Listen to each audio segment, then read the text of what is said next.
Two men, until just days ago, claimed to just absolutely love each other. Well, I love the president. I just want to be clear about that. We have a new star.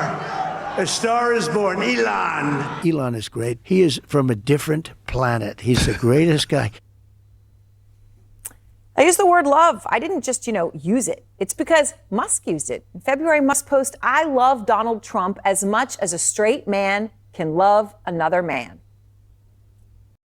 Reality TV just got a reboot, and it's Billionaire Edition. A full-blown civil war has erupted between, wait for it, Godzilla and Godzilla.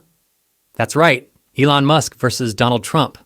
Just days after Elon and Trump were publicly gushing over each other like it was billionaire bromance week, Musk now says he's the reason Trump even became president, and the fallout.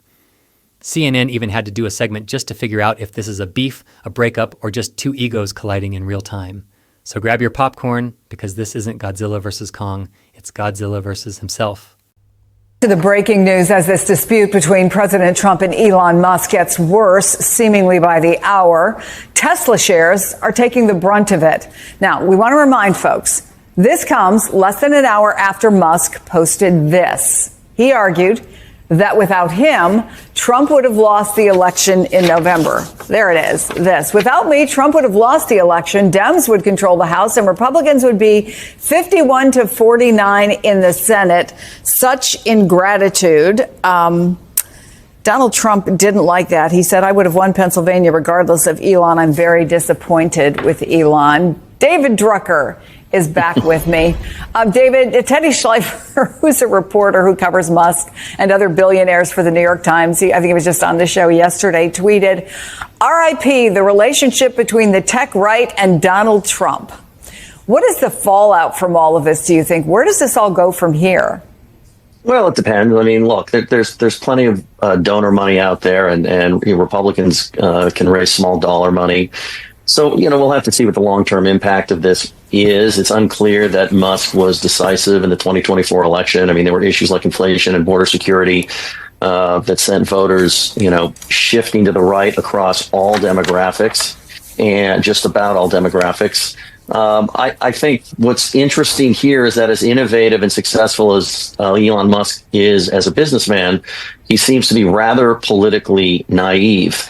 The Republican Party and Donald Trump, neither of them really campaigned on bringing the federal debt under control.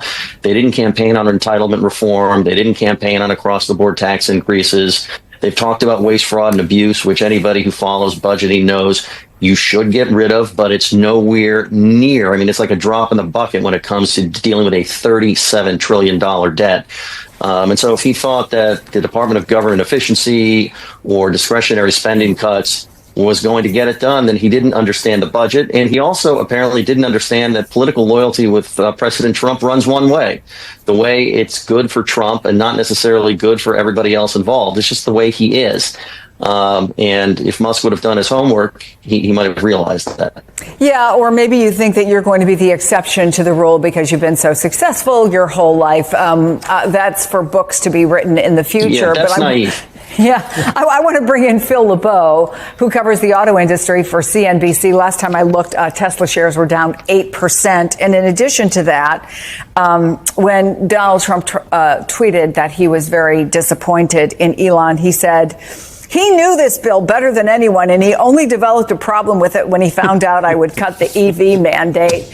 Oh, those gentlemen are going back and forth. What do you make of this scorched earth approach?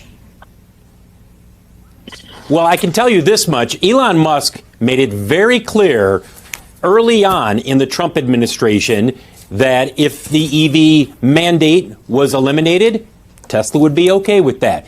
And the general feeling on Wall Street was that Tesla, of all the automakers, could live without the EV tax incentives, at least the consumer one, the $7,500 incentive, because it had the greatest scale. In other words, other automakers really trying to get their EV business going needed that mandate or that tax credit more than Tesla. And so Tesla would be okay without it being a part of any future bill, which is the case now. So That was clear, Chris. This is not a surprise. This is not like Elon Musk just woke up today and said, wait a second, the EV tax credit is going away. They knew about it. He knew about it.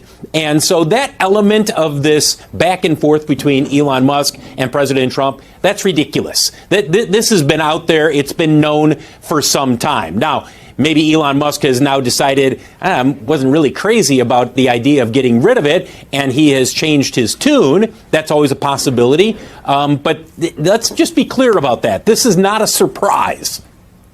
And I don't know if you have it in front of you, but what, is Tesla still down around 9 points or so? Phil? Yeah, it's down about 9%. But let's be clear here. It's not just because of this back and forth with President Trump. There are a lot of issues swirling around Tesla in terms of EV demand, whether or not they're positioned in the world to fight off the competition in China, as well as the growth of Chinese EV automakers around the world and especially in Europe. All of those are swirling around Tesla shares right now.